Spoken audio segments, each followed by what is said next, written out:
Hello students, chemistry online class में आपका स्वागत है। हम पढ़ रहे थे पर्यावरणीय रसायन और उसमें भी हम पढ़ेंगे रासायनिक धूम कोहरा। तो उससे पहले हम जितना अभी ग्लोबल वार्मिंग और ये पढ़ा है ग्रीन हाउस इफ़ेक्ट, उसके बारे में कुछ महत्वपूर्ण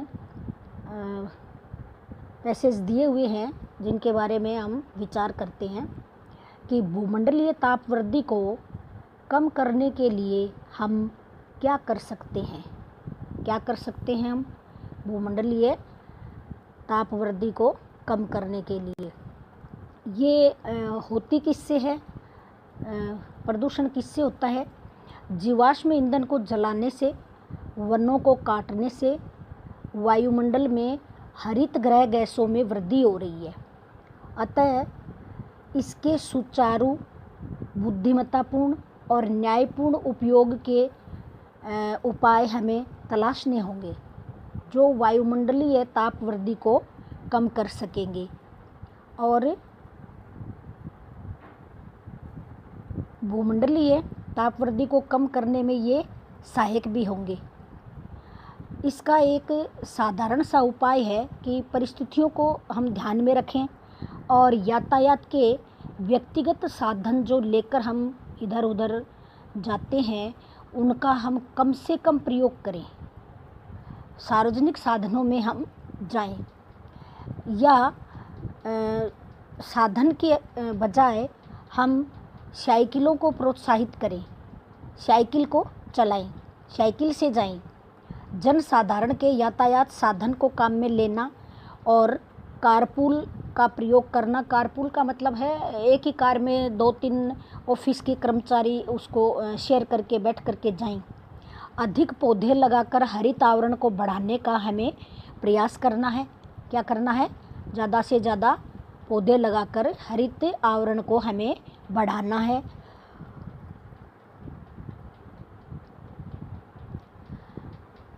शुष्क पत्तियों, लकड़ी आदि को नहीं जलाना है। जनसाधारण के कार्यस्थलों पर धूम्रपान करना गैर कानूनी है और ये सार्वजनिक स्थानों पे नोट भी लगा हुआ है। विद्यालय वगैरह में 200 मीटर से ज़्यादा दूरी पे बेचें और पिएं, इतने उस एरिया में कोई भी नहीं आए। सार्वजनिक जगह पे धूम्रपान करना वर्जित आजकल नियम बना हुआ है, क्योंकि ये केवल धूम्रपान करने वाले व्यक्ति के लिए ही हानिकारक नहीं है बल्कि उसके आसपास खड़े हुए जितने भी व्यक्ति होंगे उन सब के फेफड़ों पे भी गलत प्रभाव डालता है। अतः हमें इसको त्यागना चाहिए। अनेक व्यक्ति हरित गृह प्रभाव और भूमंडलीय ताप वृद्धि के बारे में नहीं जानते हैं। लोगों को इसकी समझ नहीं है, जानकारी नहीं है, तो हमें ज़्यादा से ज़्यादा इस तथ्य को समझाना है, उनको बताना है कि वायु प्रदूषण या ताप वृद्धि कैसे हो रही है।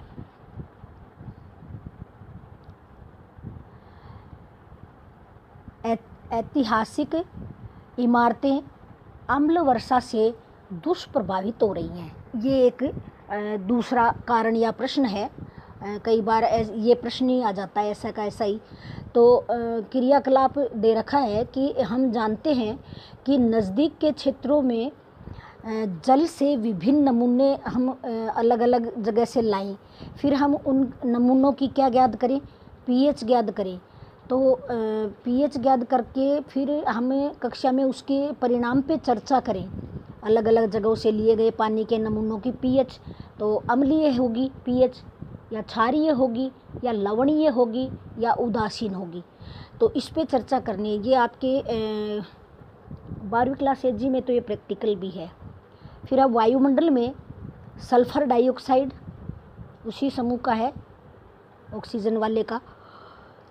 तो CO2 बनता है, वैसे क्या बनता है? SO2।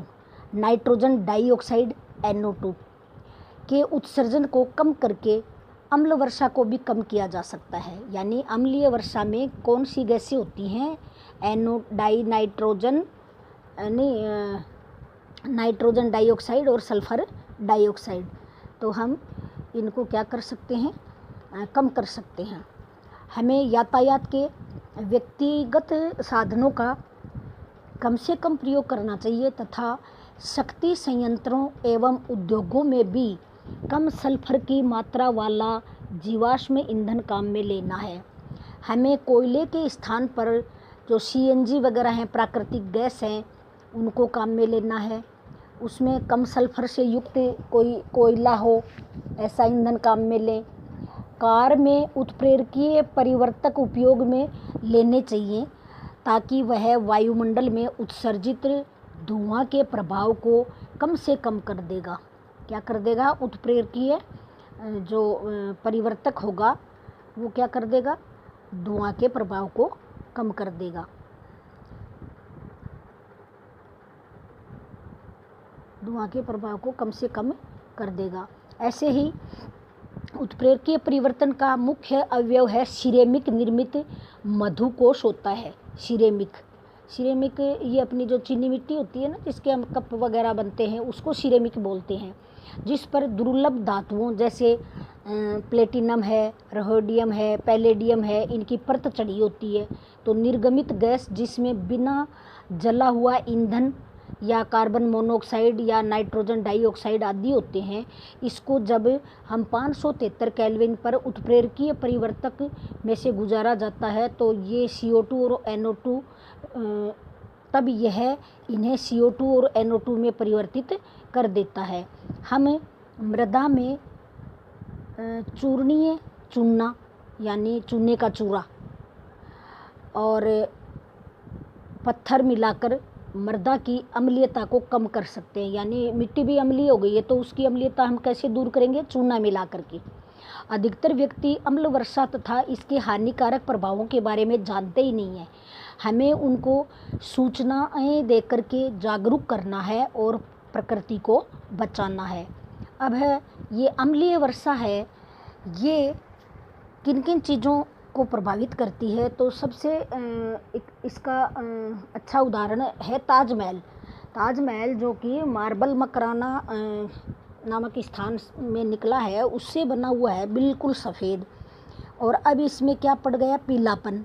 तो आगरा है कहाँ? आगरा यूपी के आगरा शहर में स्थित ताजमहल है। आगरा शहर में ताजमहल के चारों ओर की वायु में सल्फर तथा नाइट्रोजन ऑक्साइड N2O की उच्च सांद्रता उपस्थित है। और मतलब कहने का है कि ये जो ईंधन से निकलने वाली गैसें हैं, सल्फर डाइऑक्साइड है, नाइट्रोजन डाइऑक्साइड है या नाइट्रस ऑक्साइड है N2O, ये ज़्यादा हैं। तो ये इस क्षेत्र के चारों ओर अधिक मात्रा में शक्ति संयंत्र और उद्योगों के कारण भी है, क्योंकि वो औद्योगिक एरिया है उधर आगरा में। तो घरेलू कार्यों में ईंधन के रूप में न्यून गुणवत्ता वाला कोयला, केरोसिन तथा लकड़ी का उपयोग करने पर यह समस्या बढ़ती है, जिसके कारण अम्ल वर्षा के संगमरमर, ताजमहल का संगमरमर है, तो अम्ल वर्षा होती है एसिडिक, या तो बन जाता है HNO3 या बनता है H2SO4। और ताजमहल किससे बना हुआ है? चूने के पत्थर से, जिसको हम कैल्शियम कार्बोनेट कहते हैं। तो इससे क्रिया कर लेते हैं ये। मान लो एसिड इससे क्रिया कर रहा है, CaCO3 तो हो गया चूना पत्थर, और ये H2SO4 हो गया अम्ल। तो इसका बन जाएगा कैल्शियम सल्फेट, इसको जोड़ो, और ये बन जाएगा H2CO3 कार्बनिक अम्ल, जो कि इसमें टूट जाता है H2O और CO2 में। इसको जोड़ दो H2CO3, इन दोनों को। तो संपूर्ण विश्व को आकर्षित करने वाली ये एक अद्भुत इमारत है जिसको इतनी हानि पहुंच रही है। अम्ल वर्षा के कारण ये स्मारक धीरे धीरे क्षत विक्षत हो रहा है, यानी उसका जो मार्बल है वो ख़राब हो रहा है, और वो अपना जो सफ़ेद रंग है प्राकृतिक, उसकी चमक या आभा है, वो खोता जा रहा है। इस स्मारक को नष्ट होने से बचाने के लिए सरकार ने 1995 में एक कार्य योजना बनाई थी, और कार्य योजना बनाने की घोषणा की थी। और मथुरा में तेल शोधन का कारखाना या संयंत्र लगा हुआ है, उससे भी बहुत ज़्यादा विषैली गैसों का उत्सर्जन होता है, और उन गैसों को बिना नियंत्रित किए ही सीधा वातावरण में छोड़ा जा रहा है, तो इस योजना के अंतर्गत ताज ट्रेपीशियम की वायु को स्वच्छ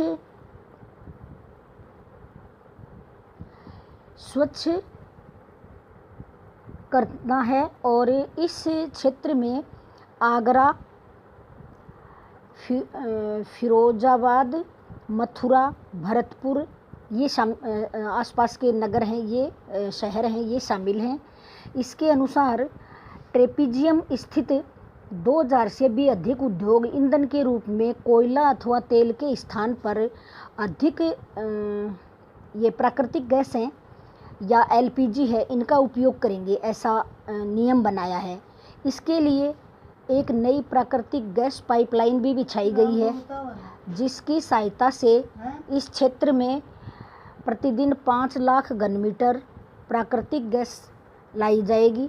शहरों में रहने वाले व्यक्तियों को इस बात के लिए भी प्रोत्साहित किया जाएगा कि दैनिक जीवन में कोयले, केरोसिन, लकड़ी के स्थान पे हमें एलपीजी का ही उपयोग करना है।